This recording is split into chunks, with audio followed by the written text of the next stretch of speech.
नमस्कार, सुप्रभात, स्वागत सबरंग कार्यक्रम में आप सभी का।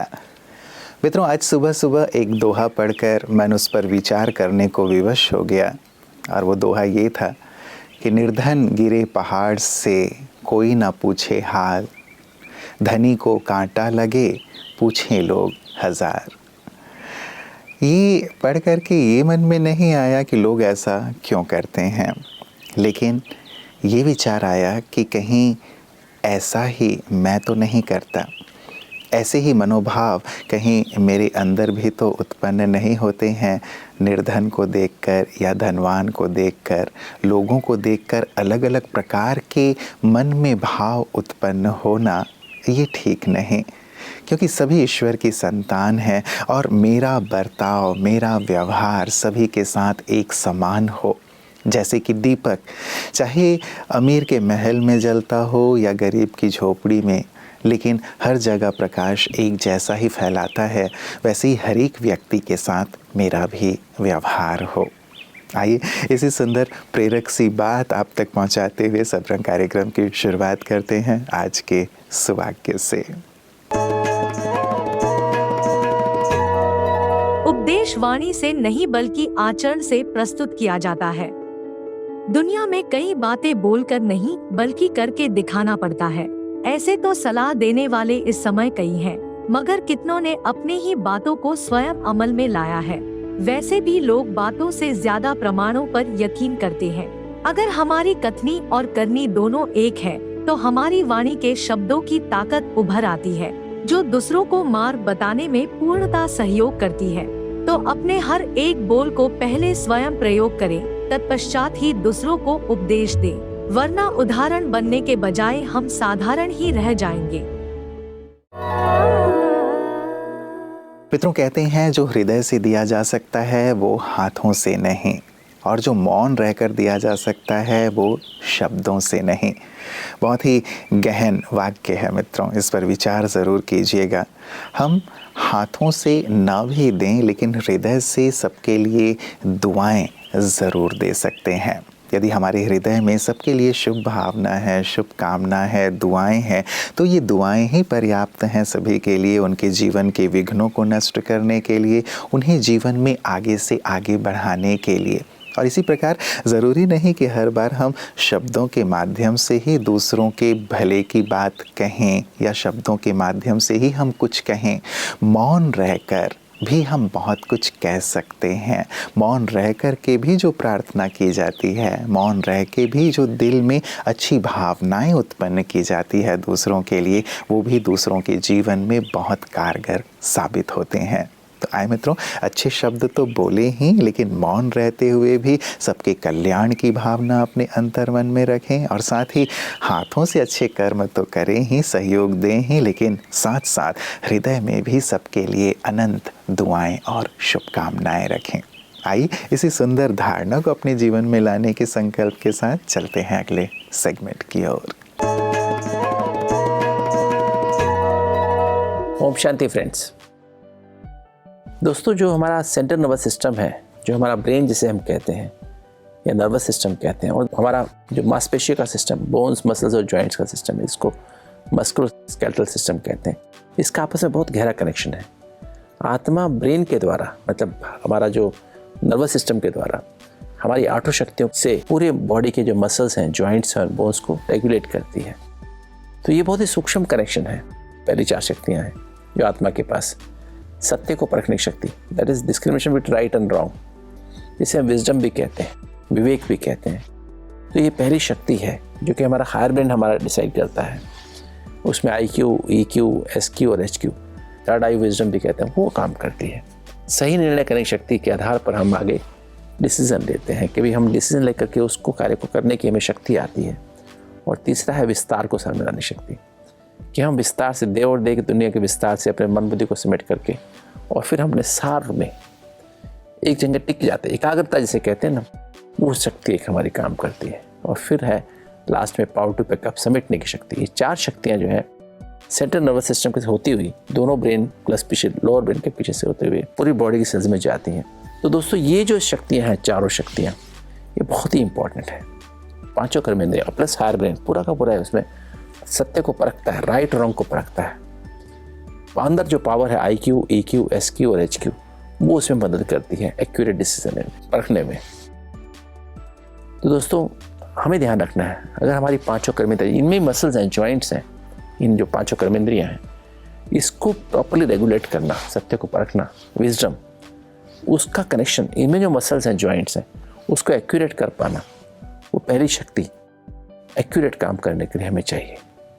और वो आत्मा के पास जितनी अच्छी है उतना ही फिर हमारे जो पांचों कर्मेंद्रियां अच्छी कार्य करेंगी और इनके जो सिस्टम्स हैं वो उसको हम सही ढंग से यूज़ करके इन पांचों कर्मेंद्रियों को हम हेल्दी रख सकेंगे। ओम शांति। मित्रों, कहते हैं अपने जीवन में इतनी तेज़ी से आगे बढ़ें कि लोगों की जो बुराई करने वाली बातें हैं वो आपके पैरों में ही आकर के बिखर जाएं, टूट जाएं, आपको बांध ना सकें, ऐसे बंधन ना बन जाएं जो आपको लक्ष्य की ओर आगे ना बढ़ने दें। लोगों का काम कहना है, वो कुछ भी कहें, बुराई करें या फिर आपका विरोध करें, लेकिन आप अपने लक्ष्य की ओर दृढ़ता से आगे बढ़ते चलें। आपकी गति लोगों की बातों को सुनकर अवरुद्ध ना हो जाए। आप रुक ना जाएं कि लोग क्यों कह रहे हैं, क्या कह रहे हैं। लोग कहते रहेंगे, बस आप एकाग्र रहें और आगे की ओर बढ़ते चलें तो वो भी आपके साथ एक दिन अवश्य हो लेंगे। तो निरंतर आगे बढ़ते रहें और हम भी आगे बढ़ते हैं अपने अगले सेगमेंट की ओर।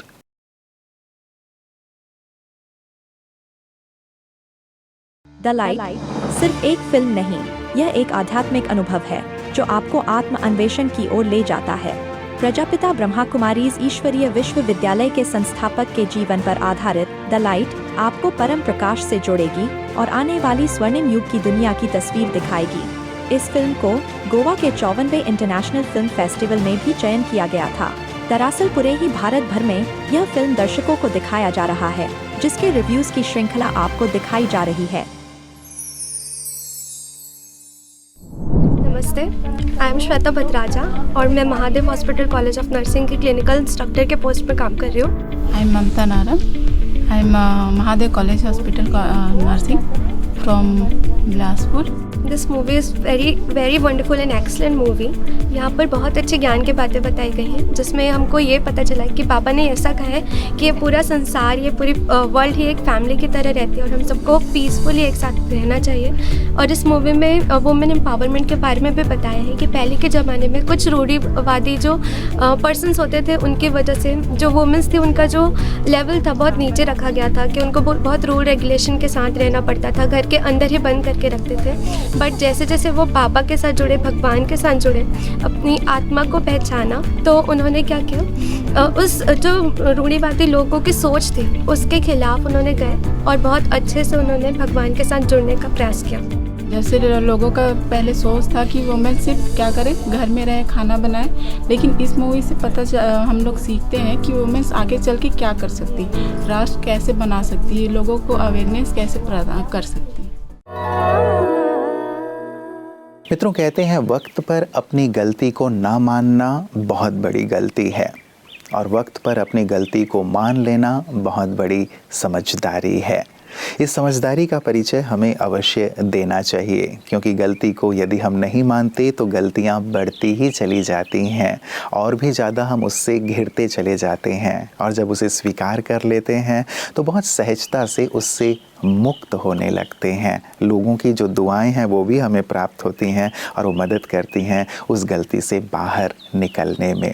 और आध्यात्म मित्रों हमें ऐसी दृष्टि प्रदान कर देता है, ऐसी शक्ति प्रदान कर देता है कि हम अपनी गलती को समझ भी पाते हैं और उसे स्वीकार भी सहजता से कर पाते हैं। और यही सुंदर आध्यात्मिक दृष्टि ब्रह्मा कुमारी इसके माध्यम से सभी को प्रदान की जा रही है। आइए देखते हैं पीस न्यूज़ हाइलाइट्स में। पंजाब के होशियारपुर स्थित बाल सुधार गृह में नैतिक शिक्षा से अपराध मुक्त जीवन विषय पर एक कार्यक्रम रखा गया, जिसमें मुख्य रूप से माउंट आबू से पधारे ब्रह्मा कुमार भगवान भाईजी ने उपयुक्त विषय को स्पष्ट कर बताया। उन्होंने कहा कि नैतिक शिक्षा और आध्यात्मिकता से ही युवा पीढ़ी को सही दिशा मिल सकती है। नैतिक शिक्षा से ही मानवीय मन में रचनात्मक और सकारात्मक चेतना का विकास होता है। कार्यक्रम में रिटायर्ड SDO सुरेंद्र कुमार जी, जगतपुरा सेवा केंद्र संचालिका बी के उषा बहन, बी के लक्ष्मी बहन एवं अन्य पदाधिकारी भी मौजूद रहे। इस मौके पर बी के लक्ष्मी बहन ने संस्था का विस्तार से परिचय दिया। इस बीच सभी के मन को शक्तिशाली बनाने के लिए राजयोग मेडिटेशन का अभ्यास करवाया गया और अंत में ब्रह्मा कुमारी संस्था का साहित्य भी भेंट किया गया। मित्रों, किसी ने कहा है कि यदि फुर्सत मिले तो अपनी कमियों पर गौर करना, तो सचमुच दूसरों का दर्पण बनने की जो ख्वाहिश है वो समाप्त हो जाएगी। हम दूसरों के दर्पण बनते रहते हैं, दूसरों की कमी कमज़ोरियों को दिखाते रहते हैं कि तुम में क्या है, क्या नहीं होना चाहिए, क्या करना चाहिए, ये नहीं हो, वो हो, आदि आदि इत्यादि। ज़्यादातर हम दर्पण बन कर के ही घूमते रहते हैं, अपनी कमियों की ओर ध्यान नहीं देते। और दूसरों के दर्पण भी इस रूप में बनते हैं कि सामने वाले के आत्मसम्मान को छिन्न भिन्न कर देते हैं। उन्हें कुछ ऐसा कह जाते हैं जिससे कि सामने वाला अपने आप को बहुत ज़्यादा हीन भावना से ग्रस्त महसूस करने लगता है, कमज़ोर महसूस करने लगता है और सोचता है कि शायद मुझसे बुरा और कोई होगा ही नहीं। मित्रों, यदि दर्पण बनना भी है तो हम सामने वाले की कुछ अच्छाइयों को पहले दिखा करके फिर बुराई की ओर जाएं तो उसमें वो शक्ति आएगी, उसमें वो ताकत आएगी कि वो अपनी उस कमी को दूर कर सके। जब हम किसी की प्रशंसा करते हैं, उसके गुणों का वर्णन करते हैं तो उसका आत्मसम्मान बढ़ता है, आत्मबल बढ़ता है और उसके बाद हम बहुत प्यार से उसकी उस छोटी सी जो कमी है जो हमें लगता है कि नहीं होनी चाहिए, उसकी ओर इशारा करते हैं तो वो सहजता से उसे स्वीकार भी करता है और उसे दूर करने का प्रयास भी करता है। क्यों ना इस तरीके को हम आजमाएं ताकि हम अपने संबंधों को भी मधुर बनाए रख सकें और सामने वाला भी हर्ट ना हो, बल्कि जीवन में एक सुंदर परिवर्तन लाके अपने जीवन में आगे बढ़े। तो आए ऐसे ही दर्पण बने ताकि दूसरों की सकारात्मकता को दिखा करके उनमें परिवर्तन लाएं और साथ ही अपनी कमियों को देखते हुए उन्हें भी दूर करते चलें। तो अनंत दुआओं और शुभकामनाओं के साथ आज का दिवस आपका बहुत बहुत मंगलमय हो, इस कामना के साथ नमस्कार। ओम शांति।